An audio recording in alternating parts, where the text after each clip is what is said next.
अस्सलाम वालेकुम नाज़रीन, मैं हूं आपका मेज़बान खालिद जमील और आप देख रहे हैं प्रोग्राम मुकदमा अवाम का। और नाज़रीन, पाकिस्तान और इंडिया के अंदर अगर क्रिकेट मैच हो और फिर दोनों का आपस में मैच हो तो एक ज़माने से दोनों ममालिक के अंदर गलियां सुनसान हो जाती हैं। लोग टीवी के सामने बैठते हैं और फिर जहाँ जहाँ मैच स्क्रीनें लगी हों तो वहाँ पर एक हजूम पैदा हो जाता है।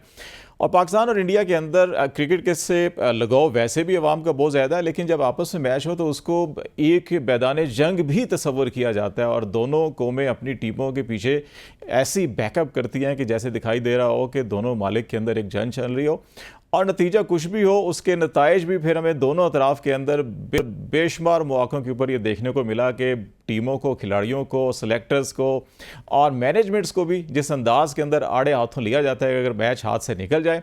और फिर जिस अंदाज़ के अंदर एक ज़माने में टीवी हुआ करते थे बड़े बड़े डब्बों की तरह के, उनको उठा उठा के गलियों में फेंका जाता था, डंडों से उनको तोड़ा जाता था। अब तो एलईडीज़ आ गई हैं, लेकिन ये सारा का सारा मंजर इस वक्त जो है कि तमाम नज़रें न्यूयॉर्क पे लगी हुई हैं, जहाँ पे पाकिस्तान और इंडिया के दरमियान T20 वर्ल्ड कप का ये बड़ा एक तारीख साज मैच होगा। सरजमीन अमेरिका की है और दो बड़े रवायती हरीफ पाकिस्तान इंडिया के खिलाड़ी इस वक्त पहुँच चुके हैं। टॉस हो चुका है, पाकिस्तान टॉस जीता है। पहले पाकिस्तान बैटिंग करेगा, इंडिया को जो है कि पहले पाकिस्तान गालिब फील्डिंग करेगा, इंडिया को बैटिंग दी गई है और पाकिस्तान टारगेट को चेस करेगा। ये कितना अहम डिसीजन होगा, ये भी बड़ा अहमियत का अमल है। कहा जाता है कि टॉस जीता जाए तो मैच आलमोस्ट जो है कि आधे से ज़्यादा समझा जाता है जीत यकीनी होती है उस टीम की, अगर वो अच्छी स्ट्रेटजी बनाई जाए। आज टीम के अंदर एक तब्दीली भी की गई है। इस वक्त अगरचे बारिश की वजह से मैच थोड़ा सा डिले है और पाकिस्तानी टाइम के मुताबिक अब से कोई तकरीबन 15 मिनट के बाद 8:20 पे मैच शुरू होगा। वो भी आपको सारी अपडेट देते रहेंगे। लेकिन इस वक्त पाकिस्तान के अंदर भी बेशुमार शहरों में, रावलपिंडी, इस्लामाबाद में भी, लाहौर, कराची में, दीगर बड़े शहरों के अंदर टीवी स्क्रीन्स लगाई गई हैं। स्टेडियम्स के अंदर बड़े इंतजाम किए गए हैं। वहाँ पर लोगों को जो ग्रीन टी शर्ट्स हैं क्रिकेट टीम की, वो गिफ्ट भी की जा रही हैं और फिर वहाँ पे बड़े बड़े स्क्रीन्स लगाकर एक माहौल बनाया जा रहा है कि स्टेडियम्स के अंदर जैसे यहाँ मैच हो। उधर भी हम आपको लेकर चलेंगे, कोशिश करेंगे कि लाहौर, रावलपिंडी और दीगर शहरों के अंदर जो इस वक्त सिचुएशन है वो भी दिखाएं। इस्लामाबाद स्टूडियो में हमें हसनैन लियाकत जो हमारे स्पोर्ट्स एंकर हैं, ABN के साथ वाबस्ता हैं, वो ज्वाइन कर रहे हैं। और अहमद नजीब सद सीनियर स्पोर्ट्स जर्नलिस्ट हैं। दोनों का बहुत शुक्रिया। हसनैन, टॉस पाकिस्तान जीता है और एक तब्दीली भी हुई है, आज़म खान की जगह माद वसीम को लिया गया है। तो जो न्यूयॉर्क की इस वक्त माहौल है, बारिश भी है, थोड़ा सा मॉइस्चर भी होगा, ग्राउंड गीला भी होगा, तो उसमें पहले बैटिंग कितनी सूदमंद साबित होगी? देखिए खालिद साहब, सबसे पहले आपका शुक्रिया। और आज मेरा ख्याल है आप मुकदमा आवाम का नहीं बल्कि मुकदमा क्रिकेट का, ये भी आवाम, क्रिकेट जो है आवाम की तो ऐसी जुड़ी हुई है कि किसी, और इसमें सारी सियासत, हर चीज़ जो है बाला ताक रख के पाकिस्तानी अवाम चाहे इंडियन हो वो बिल्कुल बिल्कुल एक हो जाते हैं। तो इसमें हमें तो अवाम एक वाहिद चीज़ है जिसमें मुत्तहिद नजर आती है। बिल्कुल ऐसी है। देखिए ये टॉस की अगर आपने बात की तो टॉस पाकिस्तान के फेवर में गया। एक तो आपको पता है कि जब ओवरकास्ट कंडीशंस हों तो वहाँ पे सीम एंड स्विंग मिलती है आपके फास्ट बॉलर्स को। दूसरा, आप 4 फास्ट बॉलर्स के साथ जा रहे हैं। अब तमाम ऑड्स पाकिस्तान के हक में हैं। पाकिस्तान ने टॉस जीता भी है, डाउन एंड आउट थी हमारी टीम और हम चाहते थे कि हमारी टीम टॉस जीते।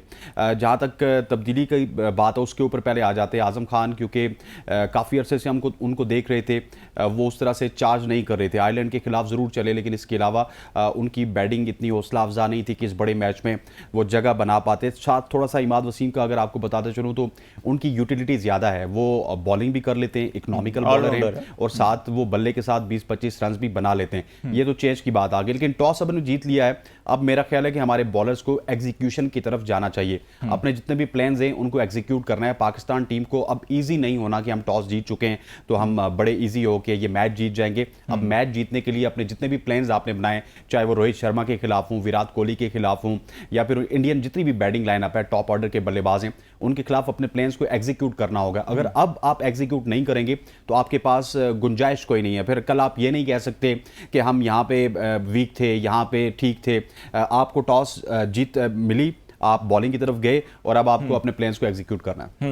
एमर, जरा आपसे एक चीज़ पूछता हूँ कि ये टॉस के हवाले से भी, और दूसरा जो तब्दीली आई और जो अब सारा का सारा जो बोझ है मेरा ख्याल है वो बॉलर्स के कंधों के ऊपर, और फील्डर अच्छी फील्डिंग हो, आप कम से कम स्कोर के ऊपर इंडिया को जो है कि 20 ओवर्स के अंदर महदूद कर सकें तो शायद फिर आपकी बैटिंग के लिए ज़्यादा साजगार होगा। तो आप समझते हैं कि इन्वायरमेंट ऐसा है कि पाकिस्तान के बॉलर भी जो अमेरिका के खिलाफ जो कारकर्दगी थी वो भी आपके सामने है, और आज जो है कि परफॉर्म कर पाएंगे?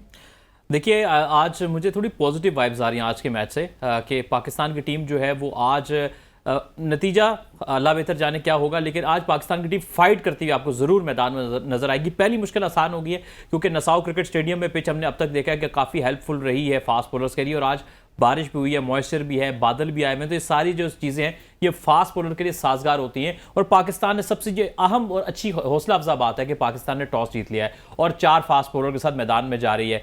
पीछे जो हो गया उसको भुलाकर आज के मैच में अपनी तमाम तर तवानाई लगा दें।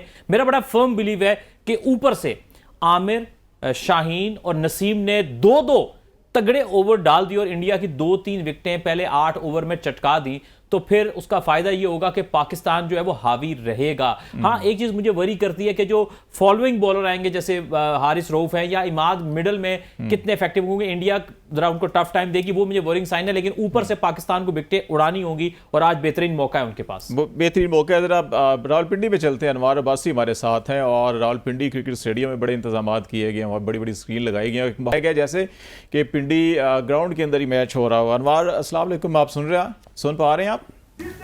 जी वालेकुम सलाम। जी अनवार, बताइएगा कि क्या माहौल है पिंडी में? आपको लगता है कि आप पिंडी में बैठ के न्यूयॉर्क के माहौल के अंदर मैच कोई एंजॉय कर पाएंगे या क्या सिचुएशन पैदा की गई है वहाँ पे? खालिद जमील साहब, अगर यहाँ का माहौल देखें आप, अगर यहाँ के माहौल की बात कर रहे हैं तो ऐसे लग रहा है कि जैसे पाकिस्तान और भारत का मैच रावलपिंडी स्टेडियम में हो रहा है। इस वक्त जो सूरत हाल जहाँ रावलपिंडी स्टेडियम की है, स्टेडियम खचाखच शौकीन क्रिकेट से भर चुका है और मजीद लंबी कतारें अभी स्टेडियम के बाहर मौजूद हैं। शौकीन क्रिकेट बड़े जोश और खरोश से आ रहे हैं और स्टेडियम के अंदर के जो मनाजर हैं वो तकरीबन खचाखच स्टेडियम भरा। क्राउड जो है काफ़ी चार्ज क्राउड है। मैच शुरू होने से कबल अगरचे 20 मिनट ताखीर से पहले 8 बजे का अनाउंस किया गया, 8:20 पर मैच शुरू होगा, लेकिन मैच शुरू होने से कबल जब टॉस जीता पाकिस्तान ने तो ऐसा लगा कि जैसे टॉस यहाँ पर रावलपिंडी की विकेट पर हो रहा और यहाँ पर जिस तरह चार्ज क्राउड हमने देखा, जोश और खरोश हमने देखा, तो ये लग रहा था बाजार के मैच यहाँ पर हो रहा है। अच्छा, ये बताएं वासी साहब कि हम तो सारे पाकिस्तान टीम की सपोर्ट के अंदर बैठे हुए हैं। मैंने भी कहीं ना कहीं हल्का फुल्का ग्रीन कलर इस्तेमाल किया और दोनों जो हमारे स्पोर्ट्स जर्नलिस्ट गेस्ट हैं वो कर रहे हैं, तो आप लगता है ऑस्ट्रेलिया को फेवर कर रहे हैं इसमें इस बार जो है कि ये येलो कलर आपने उठाया हुआ है।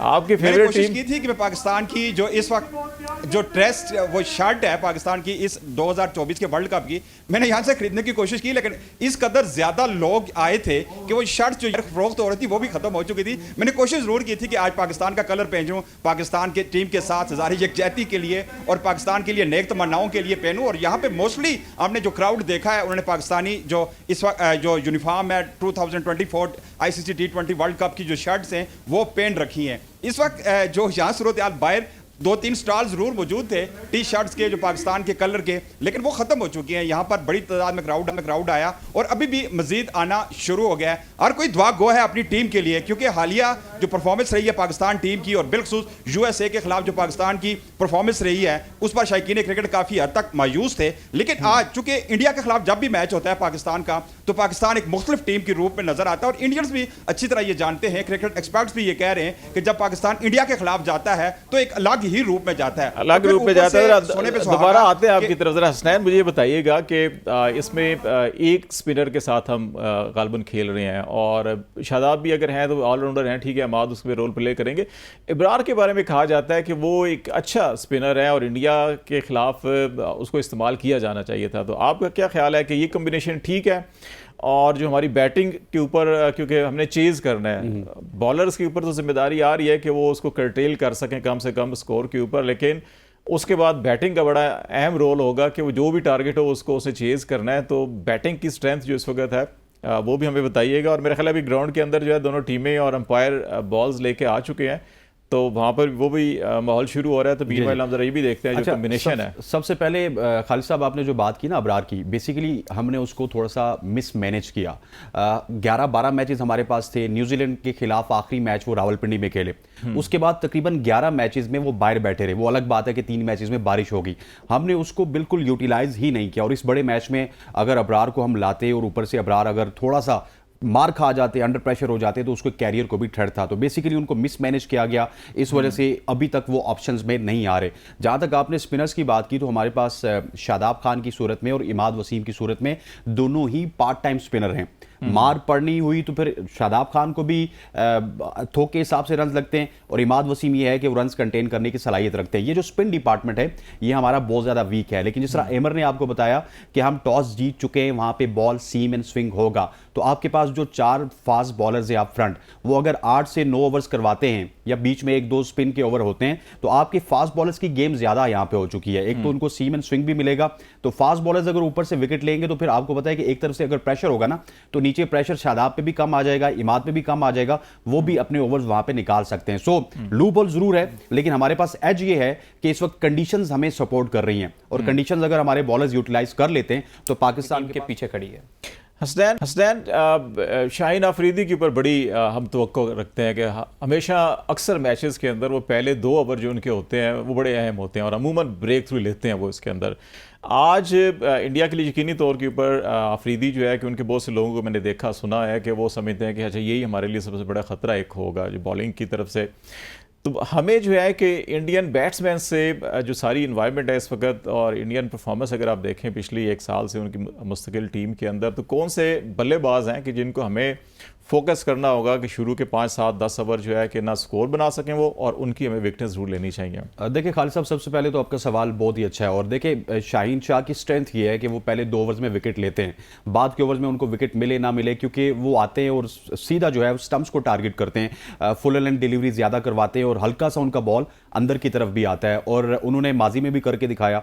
रोहित शर्मा को वो बहुत ज्यादा तंग करते हैं, और मेरा ख्याल है कि अब 2 थ्रेट्स हैं, एक तो शाहीन शाह आफरीदी हैं, लेकिन एक 2017 की चैंपियंस ट्रॉफी आपको याद होगी जो कि हमने सरफराज अहमद की कप्तानी में जीती थी, वहां पे शाहीन वाला काम हमें आमिर से होता हुआ नजर आया था। सो अब एक तरफ आमिर होंगे, एक तरफ शाहीन होंगे। बहुत सारे लोग ये कहते हैं कि आमिर जो है वो बहुत ज्यादा एक्सपेंसिव रहे और आमिर 40-40 रन देते रहे, लेकिन Aamir is a big match player, Aamir बड़े मैच का खिलाड़ी है। आप देखेंगे कि आज आमिर की भी जो एनर्जी है वो शाहीन जितनी होगी, अगर शाहीन से कम नहीं होगी। आमिर जो है वो शाहीन की तरह ही अटैक को, एक तरफ से अगर शाहीन लीड करेंगे तो दूसरी तरफ से आमिर लीड करेंगे। जहां तक आपने कहा कि इंडिया से हमें किससे खतरा है, देखें सबसे पहले तो मैं समझता हूं कि Rohit Sharma is a stroke player, अगर आप उनको जल्दी पकड़ लेते तो इंडिया की जो बैटिंग के रन्स है ना, उनकी रफ्तार को आप रोक सकते हैं। और दूसरी तरफ हमें सबसे बड़ा खतरा विराट कोहली से है। विराट कोहली एक ऐसा प्लेयर है जिसको इनिंग्स बिल्ड करना आता है, मिडिल ओवर्स खेलना आते हैं, और इवन हमने देखा है कि पाकिस्तान के खिलाफ विराट कोहली ने फिनिश भी बहुत ही अच्छा किया। उसके बाद सूर्या कुमार यादव की बात कर ली जाए या हार्दिक पांड्या की बात कर ली जाए, जितने भी प्लेयर्स हैं वो शायद उतनी फॉर्म में नहीं है आजकल। रिसेंट पास में आपने अगर आईपीएल फॉलो की हो, लेकिन ये जो 2 प्लेयर्स हैं मैं समझता हूं कि इनकी तरफ हमें ज्यादा ध्यान देना होगा। लेकिन इनको कंट्रोल करने के लिए आमिर और शाहीन शाह आफरीदी को जिस तरह आपने कहा अपना 100% देना होगा। ऊपर से ये 2 बंदे कंट्रोल हो गए तो मैं आपको गारंटी से कहता हूं कि इंडिया के ऊपर बहुत ज्यादा प्रेशर आ जाएगा। आपको चैंपियंस ट्रॉफी याद होगी, हमने ऊपर से 3-4 विकेटें ली, उसके बाद से पूरी की पूरी इंडियन बैटिंग लाइनअप कोलैप्स कर गई, क्योंकि उनकी फाउंडेशन बड़ी मजबूत होती है, आपको उनकी फाउंडेशन को तोड़ना है। और याद पड़ता है शाहीन शाह ने एक दफ़ा जो है कि शर्मा और रोहित को दोनों को कोहली को शायद 1 ओवर में ही दोनों को निकाल दिया था, और उसमें वाकई ये बड़ा अहम होगा।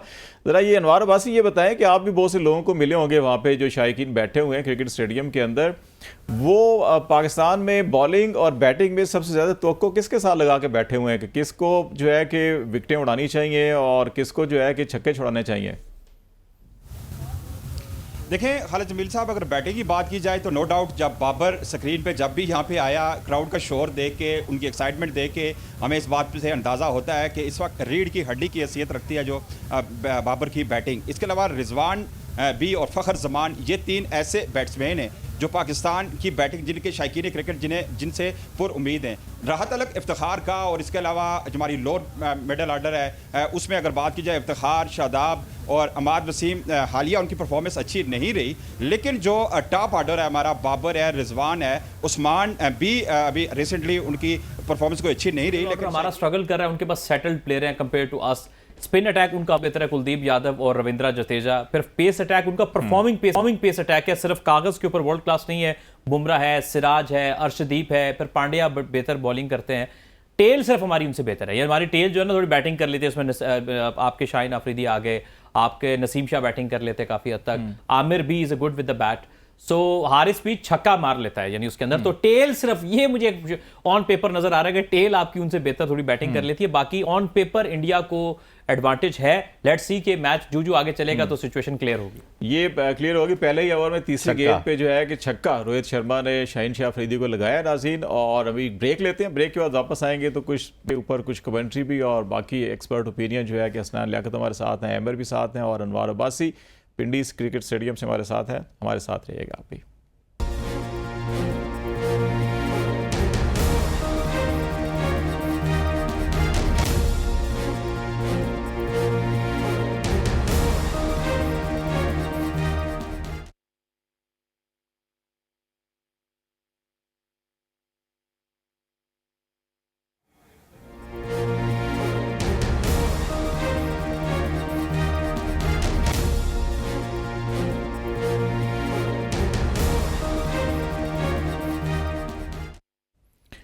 वेलकम बैक नाज़रीन। पाकिस्तान इंडिया का पहला ओवर हो चुका, उसमें एक बड़ी अच्छी लास्ट डिलीवरी थी जो ऑलमोस्ट आउट होते होते बचे। और इसमें रिव्यू हमारे एक्सपर्ट यहाँ पे कह रहे थे कि रिव्यू लेना चाहिए था, लेकिन शायद बॉल प्लेड हो चुकी होगी, एक छक्का भी लग गया है। एमर, ये जो पहला ओवर आपने देखा, इसमें आपको विकेट के अंदर भी कितनी जान है वो भी नज़र आ रही है और बॉलर्स को कितनी मेहनत करनी पड़ेगी हमारे, वो भी आपको अंदाज़ा हो रहा होगा। तो ये बताएं कि इस विकेट के ऊपर कितना स्कोर इंडिया करे जो हमारे लिए अच्छा होगा, और कितना स्कोर अगर वो रेड लाइन क्रॉस कर गए तो वो कितना हमारे लिए मुश्किल होगा। और मेरे ख्याल में मैच फिर एक बार जो है रुका है बारिश की वजह से, तो ये जो बार बार डिस्टर्बेंस होगी ये भी आप जरा बताइएगा सारी इन्वायरमेंट के ऊपर कितना इम्पैक्ट डालेगी। जी, एक तो वैसे तो पहले ओवर में कहते हैं कि आइडली 2-3 ओवर देख के पूरा एक थोड़ा पिच का अंदाजा होता है कि बाकी बॉलर कैसे बॉल करते हैं, लेकिन जो पहली 6 गेंदें शाहीन की हैं उस पहली 6 गेंदों के अंदर एक्स्ट्रा ऑर्डिनरी ना मूवमेंट नजर आई, बल्कि पिच में इतना बाउंस भी नजर नहीं आया, क्योंकि शाहीन ने जो 1-2 गेंद पीछे की हैं वो बिल्कुल बड़ी मुश्किल से कैरी हुए हैं विकेट कीपर तक। और शाहीन को बड़े इजीली मैनेज किया रोहित शर्मा ने, डिस्पाइट द लास्ट बॉल जिसमें वो थोड़ा चल के खेल रहे थे, जब वो स्टेबल खेले, क्योंकि शाहीन के पास वो पेस अभी तक नहीं दिखी जो कि उसका खासा हुआ करता था कि हाई 140s में पहला ओवर करते थे, यहाँ हाई मिड 30s में कर रहे हैं। तो जो दुनिया के अच्छे बैट्समैन स्पेशली रोहित शर्मा जिनके पास एक्स्ट्रा टाइम होता है फास्ट बॉलर को खेलने के लिए, तो उनको तो इस पेस पे कोई प्रॉब्लम नहीं होने लगी, अनलेस के बहुत एक्स्ट्रा ऑर्डिनरी आपको कोई बॉल स्विंग आपको मूवमेंट मिल जाए। अभी आप देखें कि एक बॉल उनको पहले से तैयार थे कि बॉल अंदर आएगा और कितने आराम से उन्होंने स्क्वायर लेग वाले रीजन में जो एक छक्का मारा शाहीन अफरीदी को। सो अभी तक इनके शॉट को देखे मुझे वो रिजल्ट याद आ गए, वो आराम से रात से यूं करके छक्का मारा करते थे, वो उनके बड़ा जबरदस्त एक स्टाइल था। हसनैन, ये आप पहले ओवर देखने के बाद जो है कि क्या असेसमेंट है कि कितना स्कोर इंडिया कर सकता है और कितना हमें जो है कि इसको रोकना चाहिए, उससे आगे नहीं जाना चाहिए? देखिए, सबसे पहले तो मुझे ये असेसमेंट हो गई कि जो खालिद साहब आपने पूरा वर्ल्ड कप देखा होगा, कोई टीम 77 पे आउट हो रही है, कोई 120 पे आउट हो रही है, लेकिन पहला ओवर देख के ना मैं ये बता रहा हूँ कि ये एक हाई स्कोरिंग गेम होगी, क्योंकि जिस तरह एमर ने बताया बिल्कुल ठीक कहा इन्होंने कि बॉल उस तरह बाउंस नहीं हो रहा और शाहीन ने उस पेस से भी बॉलिंग नहीं की। लेकिन अब आने वाले 2 बॉलर, स्पेशली जब हारिस रऊफ यहाँ पे बॉल करेंगे तो फिर हमें पता चलेगा कि इस विकेट की क्या कंडीशंस है। लेकिन अभी तक वो जो मैं इस ओवर से पहले बात कर रहा था ना कि ओवरकास्ट कंडीशंस का बॉलर को फायदा होता हुआ नजर आ रहा है, वो अभी तक हमें फायदा होता हुआ नजर नहीं आया, क्योंकि बॉल हवा में थोड़ा सा हिलता भी है, सीम होता है, स्विंग होता है, लेकिन वो अभी यहाँ पर नजर नहीं आया। हाँ, जो आखिरी गेंद था, अब क्योंकि हम स्टूडियो में बैठे हुए हमें उस तरह से आवाज तो आ नहीं रही, शायद वो निक हो गया, इस वजह से बाबर आजम ने वो रिव्यू नहीं लिया। अगर निक ना होता तो उसको रिव्यू लिया जाता। आखिरी गेंद अगर एमर मेरे से इत्तेफाक करे तो मुझे लगता है थोड़ा पेस से था, पेस से बीट किया है रोहित शर्मा को, क्योंकि जब बॉलर को छक्का लगता है ना तो उसके बाद उसके अंदर का गुस्सा सामने आता है। और अभी भी हमने देखा छक्का भी जिस गेंद पे लगा था वो हल्का सा आउट स्विंग हुआ है, लेकिन वो उसकी स्पीड इतनी नहीं थी कि बड़े आराम से उसने मैनेज किया, क्योंकि बिल्कुल टांग के ऊपर कराया ना। तो मुझे वो जो रिचर्ड वाली याद आई वो करूंगा जरा। मोहम्मद वसीम हमारे साथ हैं लाहौर से, और वहाँ पर भी जो वसीम कैसे हैं, और ये बताएं लाहौरियों का तो मिजाज ही बड़ा वखरा होता है, और ख़ास तौर के ऊपर जब ये क्रिकेट मैच हो तो अभी आपको क्या नज़र आ रहा है जिधर आप खड़े हैं, क्या माहौल है? और पहला ओवर देखने के बाद शाहीन शाह को एक छक्का तो पड़ गया, तो माहौल और जो वहाँ पे शायकीन क्रिकेट है उनका क्या उम्मीदें लगा के बैठे हुए हैं? बिल्कुल, लाहौरिये कोई भी इवेंट हो उसको इंजॉय करने के लिए कोई भी मौका जो है वो हाथ से जाने नहीं देते। इसी तरह आज भी लाहौर के मुख्तलिफ रेस्टोरेंट्स हों या जिस तरह अब अलहमरा हॉल में मैं मौजूद हूँ, यहाँ पर भी बड़ी स्क्रीन लगा के शायकीन क्रिकेट के लिए मैच देखने का अहतमाम किया गया है। बड़ी तादाद में यहाँ पर नौजवान लड़के और लड़कियाँ, यहाँ पर ख़ास तौर पर लाहौरी कुड़ियाँ जो हैं वो भी अपनी दोस्तों के हमरा यहाँ पर मैच देखने के लिए आई हैं, और काफ़ी जोश व खरोश इस वक्त अरूज पर है। बाबर आजम और शाहीन शाह अफरीदी से बड़ी उम्मीदें इस वक्त लगाए बैठे हैं। किसी का फेवरेट जो है वो फ़खर जमान है। पिछले मैच में चूँकि कारकर्दगी अच्छी नहीं रही, आज़म खान के ऊपर बड़ी तनकीद की गई है, लेकिन आज जो है वो उम्मीद है कि पाकिस्तान जो है वो अपने रवायती हरीफ भारत से जीतेगा। इसी उम्मीद के साथ लाहौरी अपने घरों से निकले और इस मैच को काफ़ी इंजॉय कर रहे हैं। इस वक्त मेरे साथ शायकीन क्रिकेट भी मौजूद हैं, बताइएगा क्या कहेंगे, कैसा लगता है कि उम्मीद है कि पाकिस्तान आज जीत जाएगा? उम्मीद तो बहुत अच्छी है अल्हम्दुलिल्लाह कि टीम में चेंजेस भी बहुत आई हैं, तो उसकी वजह से जो हमारा उन पर प्रेशर भी बनेगा। पहली मैच में हमने बैटिंग ली, ठीक है, कुछ गलतियां की, बैटिंग में भी हुई, बॉलिंग में भी हुई। उसमें हम सारा वो ना दोष नहीं दे सकते कि ये बैटिंग की वजह से आ रही है या बॉलिंग की वजह से आ रही है। उसमें सबसे ज़्यादा जो हुआ हमारा वो फील्डिंग की वजह से हमने मैच ड्रॉप कर लिया, पहला जो हमने हारा। तो इसी वजह से आज उन्होंने जो सबसे ज़्यादा फोकस की है ना बातों पे, तो वो ये है कि उन्होंने बैटिंग और बॉलिंग दोनों पे फोकस करना है, इसलिए उन्होंने आज टॉस जीत के बैटिंग का। खिलाड़ी से आपको उम्मीद है क्या? चल वसीम, दोबारा आते हैं आज आपकी तरफ। हमें जरा उम्मीद है मैं जरा फखर जमान से एक बात अहमद जी कि आपसे ये करना चाहूँगा कि ये बताइएगा कि अभी हसनैन कह रहे थे कि यहाँ पे तवक्को है कि स्कोर थोड़ा ज़्यादा होगा, लेकिन जब बार बार बारिश हो, डिस्टर्बेंस हो, तो एक स्पोर्ट्समैन का एक जो है ना मूड, टेम्पो बना होता है, वो डिस्टर्ब होता है। और इस सारी सिचुएशन के अंदर ज़रा ग्राउंड भी थोड़ी हैवी हो जाती है। जब बार बार गीली होगी तो उसमें बॉल स्लो हो जाता है। आप हाई शॉट मारेंगे छक्के के लिए तो ठीक है, लेकिन अगर बाउंस करेगी तो मुमकिन है वो रुक जाए बॉल, और ग्राउंड के ऊपर भी जो है कि वो शायद तेज़ नहीं जा सकेगी। तो ये दोनों फैक्टर देख के आप समझते हैं कि अगर 140-50 अगर इंडिया ने किया तो एक अच्छा स्कोर होगा पाकिस्तान के लिए, या इससे ज़्यादा निकल सकते हैं आगे वो? देखिए, इसमें हतमी बात थोड़ा सा, यानी 2-3 ओवर जब होंगे ना, तो 2-4 ओवर हो जाएंगे या पावर प्ले खत्म होगा तो हमें थोड़ा बेहतर अंदाजा हो जाएगा एक्चुअली पिच कैसा खेल रहा। हो सकता है एक एंड से अभी बॉल हुआ है, दूसरे एंड से जब बॉलर को बॉल करेगा, चाहे वो आमिर करते हैं, नसीम करते हैं, तो हमें और अंदाजा होगा कि उस एंड से क्या हो रहा है। लेकिन फिर भी मेरा ख्याल है कि ये 6 गेंदों से ये जरूर पता चल गया कि इस पिच में कुछ डिमंस नहीं है, क्योंकि ब्रॉडकास्टर्स भी बड़े बड़े वहाँ बैठे हैं, स्पॉन्सर, राइट्स वगैरह सब चीज़ें, वो कभी भी नहीं चाहेंगे कि लो स्कोरिंग मैच हो पाकिस्तान इंडिया का, बल्कि वो चाहेंगे कि एक अच्छा हाई स्कोरिंग मैच हो, या एक अच्छा टोटल ज़रूर हो, क्योंकि उसमें कमर्शियल एस्पेक्ट जो है वो कभी भी वो बहुत डोमिनेंट होता है। तो इसी वजह से मेरा ख्याल है कि उन्होंने थोड़ा पिच को उस लिहाज से प्रिपेयर किया है। महसूस ऐसा होता है कि ताकि इसमें थोड़े रन और इफेक्ट तो होता है, जिस तरह आपने कहा, क्योंकि बॉलर का रिदम भी ख़राब होता है और बैट्समैन का रिदम भी ख़राब होता है। बार बार ये जो इंटरप्शन होती है, कप्तान का रिदम भी खराब होता है, उसको फिर से अगर ओवर कम हो गए तो फिर उसको रिकैलकुलेट करना पड़ेगा, बॉलर्स के ओवर को, फील्ड प्लेसमेंट को, फिर जो आपने आउटफील्ड की बात की उसका बहुत बड़ा फैक्टर आ जाता है कि कितनी ग्राउंड की एनवायरनमेंट पे भी डिपेंड करता है कि कितने जल्दी वो ड्राई होगा, एब्जॉर्ब करेगा। तो बहुत सारे फैक्टर्स होते हैं, यानी गेम डिस्टर्ब होती है, अच्छी खासी डिस्टर्ब होती है बार बार की इंटरप्शन से। अच्छा हसनैन, ये बताइएगा कि ये जो मैच सारा इस वक्त रुका हुआ है, और इसमें अगर हम थोड़ा सा आ जाएं टीम मैनेजमेंट की तरफ आ जाएं, टीम सिलेक्शन की तरफ आ जाएं, तो ये जो टीम सिलेक्शन हुई है सारी की सारी, इसके ऊपर भी तनकीद की जाती है। और इसके पीछे जो है कि बहुत से लोगों का एक जो टीम मैनेजमेंट के अंदर, और ख़ास तौर पर क्रिकेट बोर्ड के हवाले से भी कहा जाता है जी कि जब इसके अंदर पॉलिटिक्स आ जाती है, हम अगर 2013 के अंदर एक चीफ मिनिस्टर साहब थे केयर टेकर, उन्होंने इलेक्शन करवाए और उनसे हुक्मरान खुश हुए तो उनको पाकिस्तान क्रिकेट बोर्ड का सरबराह बना दिया गया। अगर जो उन्होंने क्रिकेट के लिए बड़ी अच्छी खिदमात सर अंजाम दी हैं, इसी तरह फिर ये कहा जाता है जी अभी जो इलेक्शन हुए तो एक केयर टेकर चीफ मिनिस्टर थे, अच्छा वो भी जर्नलिस्ट थे, ये भी जर्नलिस्ट है, मज़े की बात है। और फिर इसमें भी जो भी कारकर्दगी उनकी इलेक्शन में थी, और उसका शायद इनाम के तौर के ऊपर तो इनको 2-3 स्टेप आगे ले जाया गया नजम सेठी की निस्बत। उनको सिर्फ क्रिकेट बोर्ड दिया गया था, इनको इंटीरियर मिनिस्ट्री और सेनेटरशिप भी दे दी गई है। तो ये जो पॉलिटिक्स आती है, इसका भी कुछ फर्क पड़ता है सारा का सारा माहौल के ऊपर? बहुत से अभी जब हम एक को मैच हारते हैं ना, बड़ा मैच हारते हैं, तो उसमें फिर लोग दिल की भड़ास निकालते हैं और एक एक चीज जो है याद करके कोसते हैं। देखिए खालिद साहब, पाकिस्तान क्रिकेट बोर्ड भी एक इदारा है, और जिस तरह आपने पूरी एक पिक्चर बताई ना, तो मैं समझता हूँ कि आपने सवाल के अंदर ही एक आधा जवाब आपने बता दिया। देखिए स्टेबिलिटी ज़रूर होती है और स्टेबिलिटी की ज़रूरत होती है। मैं आपको एक मिसाल देता हूँ, न्यूयॉर्क के ग्राउंड में जहाँ पे इंडिया की टीम खेल रही है, यहाँ पे पाकिस्तान की टीम को प्रैक्टिस मैच भी नहीं खेलने दिया गया, और ग्राउंड में पाकिस्तान अभी इस मैच से 1.5 घंटा पहले दाखिल हुई, और इंडिया यहाँ पे अपने मैचेस भी खेल चुका है, अपनी प्रैक्टिस भी कर चुका है।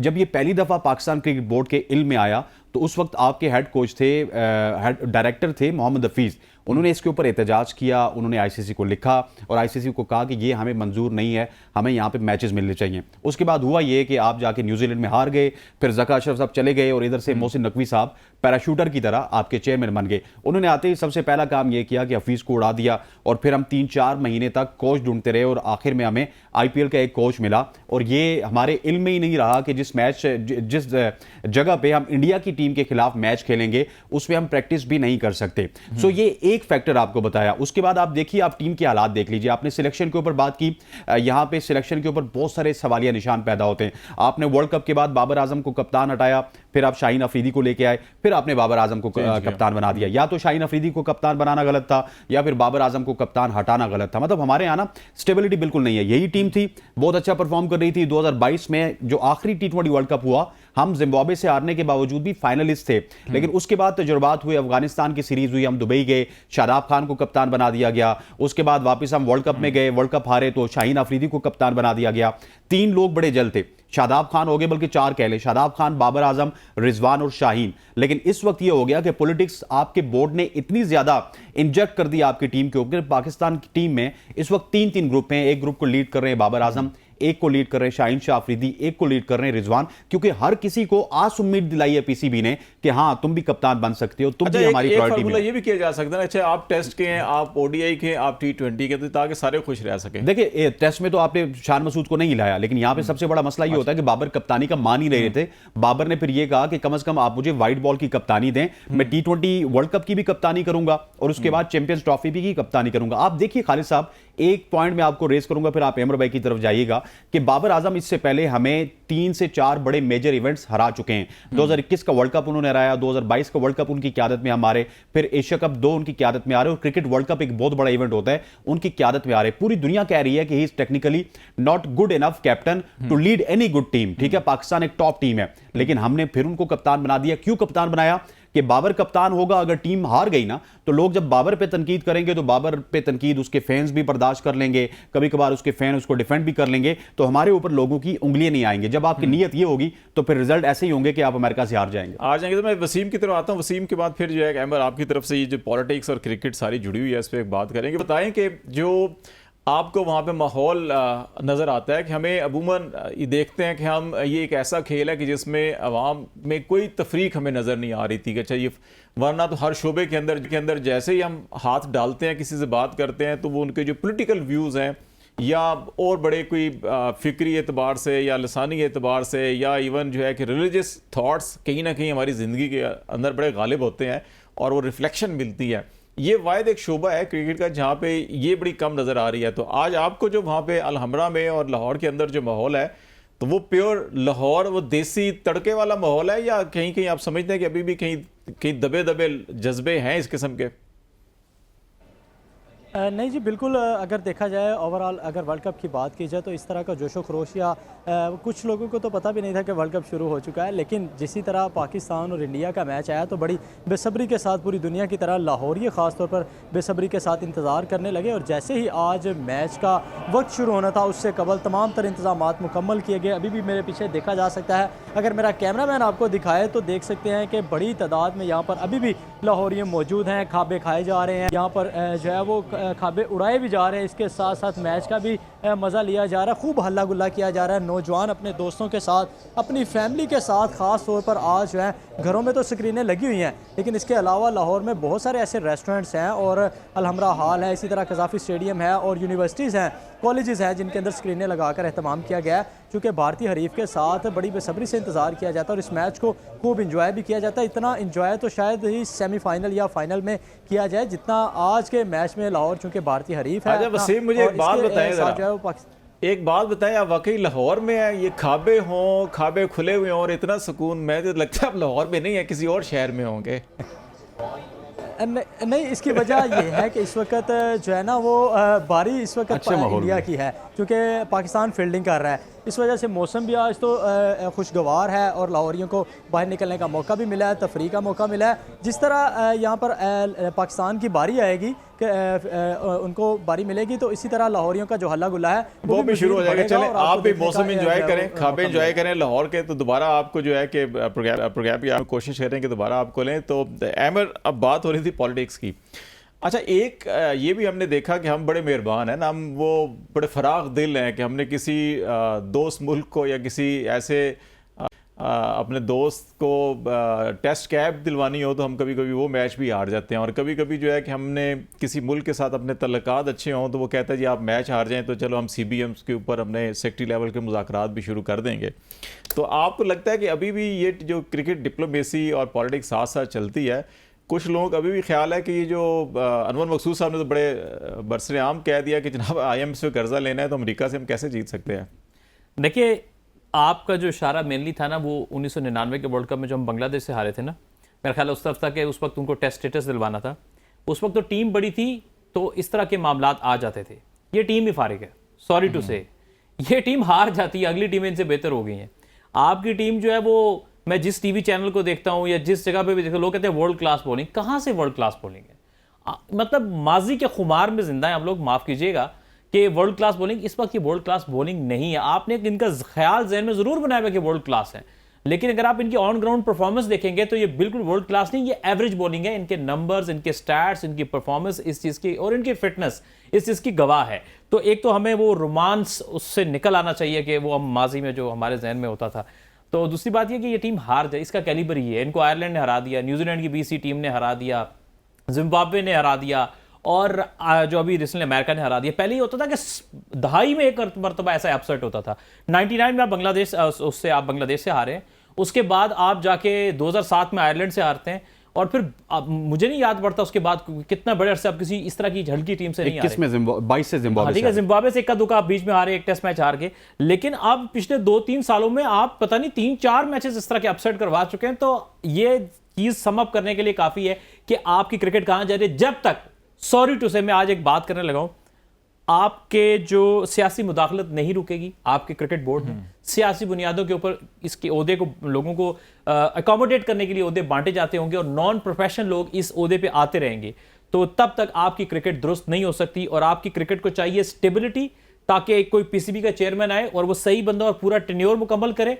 PCB को 2 किलोमीटर की जो आपने एक हदूद बनाई हुई है कजाफी की, उससे बाहर आप क्रिकेट को निकलने नहीं देते, वहीं पे सारे डिसीजन करते हैं पूरे पाकिस्तान के। जब तक उसको आप फैलाएंगे नहीं, इख्तियारात हर रीजन्स को बांटेंगे नहीं, पूरे पाकिस्तान में मुसावी तरीके से आप लेके नहीं चलेंगे, तब तक आपकी क्रिकेट ग्रो नहीं कर अच्छा, एक सकती। ज़माने में कायद-ए-आज़म ट्रॉफी हुआ करती थी पूरे पाकिस्तान के अंदर डिस्ट्रिक्ट लेवल के ऊपर। अभी इस्लामाबाद के अंदर भी 2-3 बड़े क्रिकेट ग्राउंड हैं, लेकिन उस तरह से हमें वो आबाद दिखाई नहीं देते। और अभी पाकिस्तान सुपर लीग चले हो गया, एक इवेंट है, थोड़ा कभी पाकिस्तान में होता है, कभी पाकिस्तान से बाहर होता है, तो रेगुलर इवेंट हमें नहीं नज़र आ रहे अपने ग्राउंड्स के अंदर। ये इसकी क्या वजह है? और ना हमें ये नज़र आता है, ना हमें हॉकी नज़र आता है। जितनी भी हमारी नेशनल गेम्स थी सारी की सारी की गैप हो गई। मैं उसको बताता हूँ जी, इसका ये बड़ा एक मज़ेदार सी बात है। ये क्रिकेट छुपा के कराते हैं। अभी देखें, अभी जो आपके टूर्नामेंट हो रहे थे तो केरल के स्टेडियम में एक आपके यही डोमेस्टिक क्रिकेट चल रही थी, तो यहाँ पर ना वो कहते हैं जी शायकीन क्रिकेट मैच देखने के लिए आ रहे थे कि नहीं जी सिक्योरिटी का खतरा है जी, अब आपको आने नहीं दे सकते। सर, ये किसके लिए आप मैच कराते हो? अवाम देखना चाह रही है डोमेस्टिक का, आप उसको मैच में नहीं आने देते। रमीज राजा साहब के दौर में ये पाकिस्तान कप चल रहा था, डायमंड क्रिकेट ग्राउंड में मैच था, तो नहीं जी आप एंटर नहीं हो सकते शायकीन क्रिकेट। भाई कौन सी खुफिया को, अल्लाह माफ करे, एटम बम तैयार कर रहे हैं आप क्रिकेट के ग्राउंड में, आप लोगों को आने नहीं दे रहे। लोगों से आबाद होते हैं ग्राउंड से, जर्नलिस्टों को एंटर नहीं होने देते। जर्नलिस्ट को एंटर नहीं। तो सर, जिन लोगों के हाथ में आपकी क्रिकेट है, जो लोग चला रहे हैं, जिस तरह से चला रहे हैं, जब तक आप, वो कहते हैं बंदर के हाथ में माचिस दे देना, सॉरी टू से, बट नाअहल लोग आ रहे हैं, आपकी क्रिकेट दिन ब दिन डाउनग्रेड ही हो। वो लगता है जैसे कि मुल्क सिक्योरिटी स्टेट है, तो क्रिकेट भी जो है वो सिक्योरिटी ग्राउंड। ब्रेक लेते हैं नाज़रीन, ब्रेक के बाद वापस आते हैं। तो जो लेटेस्ट पाक इंडिया मैच की सिचुएशन है इस वक्त न्यूयॉर्क में, क्या माहौल चल रहा है और फिर क्या तवक्कुआत हैं, इससे सारी की सारी बात करेंगे। ब्रेक के बाद हमारे साथ रहेगा।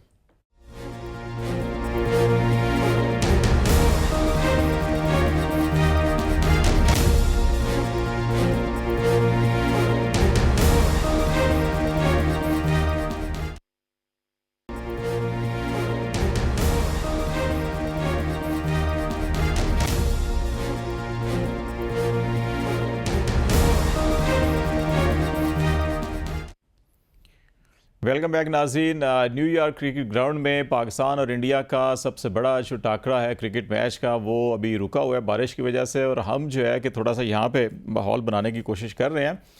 हसनैन, ये अब ब्रेक से पहले बात करते हैं पॉलिटिक्स के हवाले से। अभी जो एमर भी कह रहे थे कि हमने कज़ाफ़ी स्टेडियम से आगे जो है कि इसको क्रिकेट को फैलने ही नहीं दिया।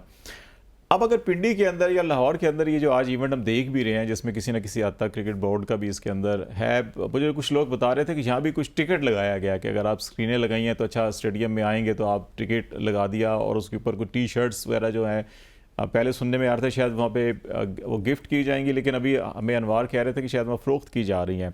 ये जो कमर्शलिज्म आ गया है, और कुछ ऐसी खबरें हमें न्यूयॉर्क से भी आ रही थी कि वहाँ पे meet and greet with the cricketers, और वहाँ पे जब लेकिन अमेरिका से मैच आ रहे तो उसको भी शायद उन्होंने कुछ कैंसिल किया है। तो ये जो कमर्शलिज्म जब हावी आ जाता है तो इसका भी कोई परफॉर्मेंस के ऊपर जो है कि आपके असर पड़ता है? सर डेफिनेटली खालिद साहब, आप देखिए ना कि कमर्शियल एस्पेक्ट इससे ज़्यादा इन्वॉल्व हो गए कि आपके क्रिकेटर फर्स्ट क्लास क्रिकेट खेलते नहीं है ना। आपने कायद-ए-आज़म ट्रॉफी का जिक्र किया खालिद साहब, कायद-ए-आज़म ट्रॉफी आज भी होती है, प्रेसिडेंट ट्रॉफी आज भी होती है। फिर सितम ज़रीफ़ी ये है, जिस तरह अमर साहब बता रहे थे कि वहाँ पे आम आवाम को नहीं जाने दिया जाता। उसके बाद मैं आपको बताऊँ कि रिस्सा के प्रेसिडेंट हमारे साथ थे, हम बाकायदा कॉल की हमने लाहौर में कि यार हमें इंटर होने दें, क्योंकि एग्रेडेशन नहीं बना हुआ था। हम उसके बाद अंदर गए। और दूसरा आपने कहा ना कि खिलाड़ियों की परफॉर्मेंस पे किस तरह फ़र्क पड़ता है। अब खिलाड़ी भी बड़े सियाने हो गए। जिस ग्राउंड में कैमरा लगा होता है, चाहे वो छोटे से छोटा इवेंट हो ना, वहाँ पे वो बंधन के आते हैं, वहाँ पे वो अच्छा परफॉर्म करने की कोशिश करते हैं। जहाँ पे कैमरा नहीं लगा हुआ वो वहाँ पे जाते ही नहीं है। अगर चले भी जाएं तो उनके नखरे ही बर्दाश्त करने वाले नहीं होते। और कमर्शियल वैल्यू इतनी ज़्यादा हो गई है कि आपके क्रिकेटर्स अब फर्स्ट क्लास की तरफ आते ही नहीं है। आपका शादाब खान बहुत अच्छा बॉलर था, वो ख़राब इस वजह से हुआ कि वो फर्स्ट क्लास से बहुत ज़्यादा दूर हो गया। अब 2-3 महीने की विंडो जो बचती है हमारे प्लेयर्स के पास, इनकी प्रायोरिटी क्या होती है? हम श्रीलंका में चले जाएं, लीग खेलाएं, हम ऑस्ट्रेलिया में चले जाएं, लीग खेलाएं, हम कनाडा में चले जाएं, लीग खेलाएं। उसकी वजह यह है कि जिस भी लीग में जाते हैं 3-4-5 करोड़ रुपया उनको वहां से मिलता है। और फिर उसके बाद आपको एक और बात बताएं, मैं आपको एक होशरवाइज आपको बताता हूँ, एक खबर बताता हूँ कि हमारे यहाँ पे न्यूयॉर्क में एक कम्युनिटी थी जो कि जिन्होंने एक गिरजाघर था उसको कन्वर्ट किया मस्जिद में। तो उन्होंने हमारे क्रिकेटर्स को, इन्हीं क्रिकेटर्स को दावत दी, जिसमें बाबर भी थे, शाहीन भी थे, नसीम भी थे, सारे थे। तो उन्होंने कहा जी कि आप आइए, आप यहाँ पे आके एक इवेंट को हम होस्ट करेंगे और आप हमारे गेस्ट होंगे। तो उन्होंने जो उनको इतनी भारी कीमत बता दी कि वो उनको अदा करने के काबिल ही नहीं रहे। तो हमारे तो ये हालात हो गए। और जिस डिनर की आपने बात की उसका $25 टिकट था, वहाँ से हज़ारों डॉलर इकट्ठे किए गए। अनफॉर्चुनेटली हमारे क्रिकेटर्स के लिए कि हम अमेरिका से मैच हार गए, नहीं तो न्यूयॉर्क में इससे बड़ा डिनर था, इससे ज़्यादा टिकट प्राइस थी। और वो डेफिनेटली जब ऑर्गेनाइजर क्रिकेटर्स को बुलाते हैं वो इनसे अलग डील करते हैं, लेकिन जितना ज़्यादा क्राउड होता है वो फिर ऑर्गेनाइजर्स भी पैसे कमाते हैं। एमर, एक और बड़ा अहम जो प्रोफेशनलिज्म की बात हम करते हैं ना, ये तो कमर्शियलिज्म और प्रोफेशनलिज्म साथ साथ चलती हैं, लेकिन आप कमर्शियलिज्म जो है प्रोफेशनलिज्म के ऊपर डोमिनेट नहीं करनी चाहिए, वरना आपकी गेम सारी ख़राब हो जाएगी। दुनिया क्रिकेट के अंदर जिन टीमों ने बड़े तवील अरसे तक जो है कि उनकी आपको तवातर के साथ एक जैसी परफॉर्मेंस नज़र आती है, बैड लक हो ऑस्ट्रेलिया तो एक तवील अरसे तक जो है रूल किया ना उसने, T20 हो, वर्ल्ड कप हो, चैम्पियंस ट्रॉफी हो, इंग्लैंड के साथ बहुत बैड लक होती रही है। लेकिन वहाँ पे हम ये देखते हैं कि हमें, आज पहले भी मैंने स्नैन से बात की कि टेस्ट टीम आपको इंटायरली एक डिफरेंट नज़र आती है, उसका स्ट्रक्चर, उसका फेस, उसकी हर चीज़ जो है कि आपको लगता है अच्छा टेस्ट टीम है। ODI की होगी तो आपको वहाँ पे अलग एक उसका स्टाइल, स्ट्रक्चर और उसका लाइनअप जो है बैटिंग या बॉलिंग का आपको डिफरेंट होगा। T20 में इसी तरह डिफरेंट होगा। पाकिस्तान के यहाँ ये क्यों नहीं हो सका कि अभी 3 ग्रुप हमारे हैं, तो चलें हमें तीनों को, एक को टेस्ट ग्रुप बनाते हैं, एक को जो है कि ज़रूरी है कि टुक वाला जो है कि वो T20 भी खेले, वनडे भी खेले, टेस्ट भी खेले। देखिए ओवरऑल ही वैसे तो पाकिस्तान में आने से पहले ओवरऑल क्रिकेट का स्टैंडर्ड गिरा दिए। ICC जो है वो कभी भी फेडरेशन नहीं बन सका, जैसे फुटबॉल का एक फेडरेशन होता है, ये एक इवेंट मैनेजमेंट कंपनी है, इसका इतना सा काम रह गया है। T20 वर्ल्ड कप करा दो, 50 ओवर का वर्ल्ड कप करा दो, चैंपियंस ट्रॉफी करा दो, और ये यानी एक भारत है उसकी डोमिनेशन है, सीधी सीधी बात है। किस स्पोर्ट्स में ऐसे होता है कि एक टीम पहले से डिसाइड हो जाता है कि ये सेमीफाइनल यहाँ पे खेलेगी, उसके लिए स्पेशल अरेंजमेंट्स होते हैं कि जी वो जी हम सबसे ज़्यादा आपको रेवेन्यू देते हैं। सो ये क्रिकेट में प्रोफेशनलिज्म के वो जेंटलमैन्स गेम जो हम सुना करते थे अपने बचपन में, वो तो चीज़ खत्म हो गई है।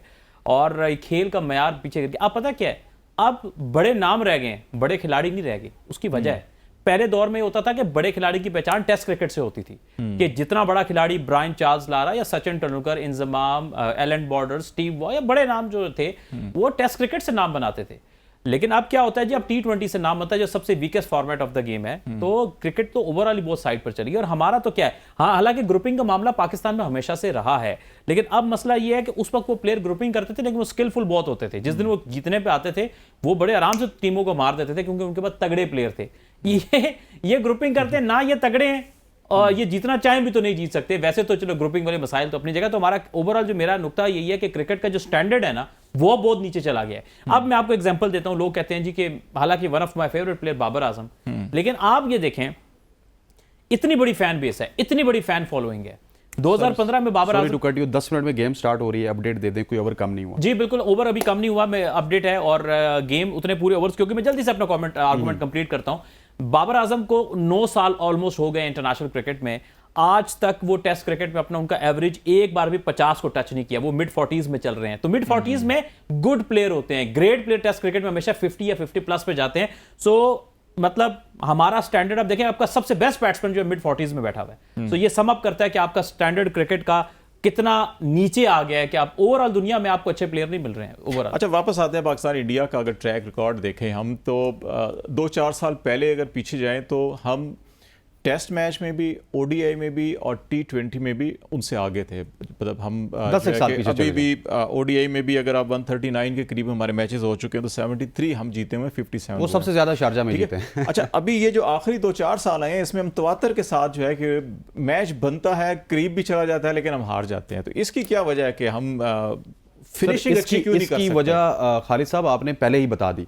आपने कहा ना कि डोमेस्टिक को हम इज्जत नहीं देते। इंडिया में पता होता क्या है, इंडिया में सिर्फ एक आईपीएल है जो हमें 2.5 महीने में नजर आती है, और हम ये समझते हैं कि उनका प्लेयर आईपीएल से आता है। नहीं, उनका प्लेयर डोमेस्टिक खेलता है, वहाँ पे रणजी ट्रॉफी को इतनी इज्जत दी जाती है जितनी आईपीएल को दी जाती है, और वो प्लेयर को ग्रूम करके बिल्कुल वो उस पट्टी से निकलता है और उसके बाद आके वो आईपीएल में आता है। हमारे यहाँ क्या होता है, हमारे यहाँ एक प्लेयर है जो कि टिकटॉक में मशहूर हो गया, उसके बाद उसकी टिकटॉक की वीडियो किसी सिलेक्टर ने देख ली, उसको अगले दिन उसने इस्लामाबाद यूनाइटेड में या कराची किंग्स में ले आया, कराची किंग्स में और इस्लामाबाद यूनाइटेड में या पेशावर में वो परफॉर्म कर गया, अगले दिन वो टीम में होता है। और जिस तरह एक मैं छोटा सा ऐड करूंगा, इमर साहब ने कहा ना कि हमारे यहाँ पॉलिटिक्स है और सारी चीज़ें, इस टीम में पॉलिटिक्स नहीं थी 2021-22 तक, लेकिन इस टीम में उन तमाम लोगों ने रिश्तेदारी की जो कि किसी ज़माने में पॉलिटिक्स करते थे। मैं बड़ी बात करूं आपके शो में, ये हेडलाइंस भी बन सकती है। आप देखिए, शादाब खान दामाद बने सकलेन मुश्ताक के, शाहिद खान आफरीदी के दामाद हैं शाहीन शाह आफरीदी, रमीज़ हसन राजा साहब ने हाथ रखा हुआ है बाबर आजम के ऊपर, इंजमाम उल हक के भतीजे हैं इमाम उल हक। सो ये तमाम वो लोग हैं जो कि अपने ज़माने में किसी न किसी ग्रुप का हिस्सा थे, और बहुत सारे लोग इन्हीं प्लेयर्स को पट्टियां भी पढ़ाते हैं। नेशनल पॉलिटिक्स का असर जो है क्रिकेट में भी आ चुका है। यहाँ भी आपको समदी साले और इस किस्म के सारे नजर आते हैं। अभी बहुत सारे तैयार हो रहे हैं, अभी अब्दुल रज़ाक के बेटे तैयार हो रहे हैं, अभी मिसबाह उल हक के बेटे तैयार हो रहे हैं, अभी बहुत सारे लोगों के बेटे तैयार हो रहे हैं। अच्छा एवर, आखिरी हमारे पास 1 मिनट है, तो इसमें ये जो इंडिया से हम तवातर से पिछले 2-4 सालों के मैच फिनिशिंग अच्छी नहीं कर सकते, बाज़ जगह भी कंपटीशन करते हैं, बाज़ जगह तो बिल्कुल हम हाथ ही उठा, दिल बर्दाश्ता लगता है कि शुरू से ही हुए पड़े होते हैं। देखिए, हमारा जो असल डिक्लाइन शुरू हुआ है वो वसीम बकार के रिटायरमेंट के बाद। ये हमने जो ज़्यादा मैचेस का आपको गैप नजर आता है, इमरान खान की कप्तानी में हमने बहुत ज़्यादा वो मैचेस जीते थे 90s में, फिर हम बहुत ज़्यादा जीतते रहे।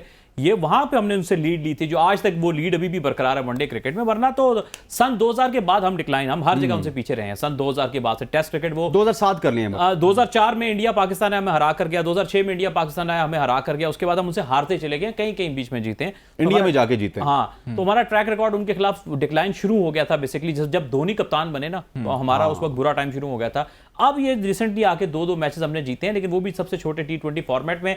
सो उसकी वजह यह है कि इंडिया ने अपने स्ट्रक्चर पे इन्वेस्ट किया। पिछले 20-25 सालों में हमने बिल्कुल इन्वेस्ट नहीं किया, हमारे हर सीजन में चेंजेस होती थी, स्टेबिलिटी ना होने की वजह से हम पीछे रह गए, स्टेबिलिटी होने की वजह से वो आगे निकल गए। बहुत शुक्रिया एमर आपका भी, और हसनैन बहुत शुक्रिया आपका भी। नाज़रीन, पाकिस्तान इंडिया का मैच आपको 10-15 मिनट तक दोबारा शुरू होगा, एंजॉय कीजिएगा, दुआ कीजिएगा पाकिस्तान आज का मैच ज़रूर जीते। आज तक के लिए इतना ही। खालिद जमील को इजाज़त दीजिए, अल्लाह हाफिज़।